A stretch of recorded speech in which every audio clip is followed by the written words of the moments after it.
Bonjour, Châtelet. I'm Cassandra Joseph, Associate Artistic Director at STREB Extreme Action here in Brooklyn, New York. Let's spend today together as Elizabeth STREB takes us through a journey into her creative process. I hope you're all staying safe. A biento. But the dancers are really my pencils, so I'm drawing these ideas that I have that might be possible with really a hamster wheel for humans.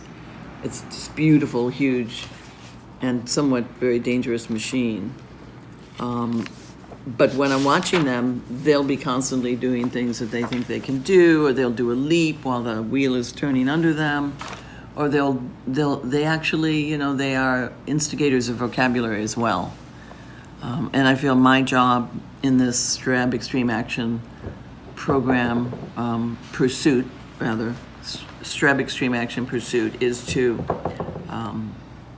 create the piece of equipment, whether it's the moulinette, the revolution wheel, swing 2 cement blocks back and forth, dances on the trampoline, and then they get into that condition that those equipments provoke, and then they can do whatever they want as long as the order stays what I have designated it to be. That's how the choreography happens, and it keeps changing and changing. That's how it goes. They are the engineers of STREB Extreme Action. They are the instigators, the embodiment of the possibility of doing these things with your body and in space and in time with what I think I think a lot of things are unique to STREB in the dance art movement world. But one is they are able to contend with force, and they know where they are. And most dance just have their feet on the ground, so they're only dealing with one base of support, and they're transferring weight from one foot to another in many fancy ways, but that is leaving out the exploration of space, creating a temporality that's unique to action, not music and not language. And the dancers and deal with force, really intense force, and they still know where they are and how to land safely. The dancers are the explorers, and as Tim Cahill would say, the explorer is the person who is lost. So they, even though they've never encountered some of the forces and places and trajectories before, when they get on these, especially at the beginning of exploration, getting on these new pieces of equipment, they can keep themselves safe. So I call them my pencils, because I have my own ideas, but it's not happening to me, it's happening to them. And so I am the choreographer, but they are the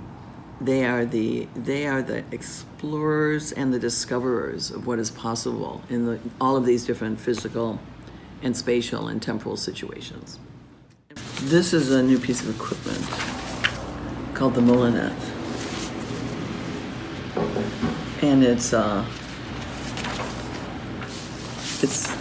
4 legs, and it rises up to 20 feet. This is about 20 feet, and it's a swivel pipe. These are just these gorgeous legs that support this swivel pipe. It came from Noe Espana. His mother did a solo with this swivel pipe idea in the 50s. But otherwise, this swivel pipe does not exist anywhere. So I'm trying to extract what the potential is for this piece. And when people watch, people just fall and come completely back up, and they can go backwards and come completely back up, and then they can move their arms. So there's very anti-intuitive physical place to be and things to do on this pipe. It's not normal. So this score, I'll cross one out when I decide to eliminate it. This score is what we have done so far. And then it goes to here, and then it continues there, and it goes all the way down, and then it keeps on going, and going, and then I just decide how long it should be, because of, I don't go on and on. It should be maybe 4 minutes long. So I have 4 minutes of material, but I'm trying to see what we can do with our arms and with our rhythms and with our hanging at the bottom of it, and then they swing to get back up, to kind of undulate their torso and they can actually get back up. And then they can accelerate if they plie a little when they fall. But I would like them to go so fast, it's just a blur. When you're doing the drawings, do you come up with ideas? Yeah, that's what I'm trying to figure out. I draw at Slam when the dancers are rehearsing, but I also draw alone.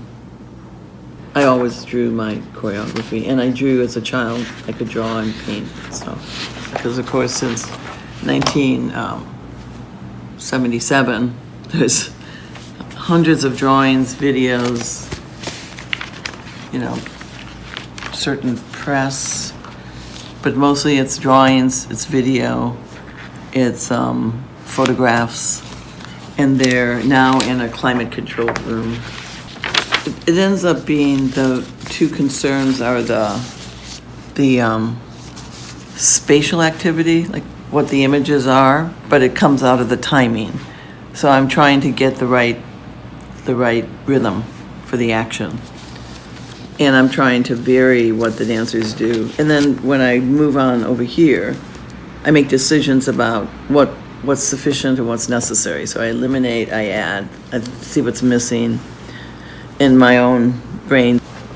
But I have to write a lot of things because the temporal idea of drawings, like when do these things happen? You have to explain it because there's no way to, I don't have a nomenclature that really describes time just like this. This is just for me to think through how to make things. But no one probably would be able to read this and understand what I'm talking about, even though it is in English.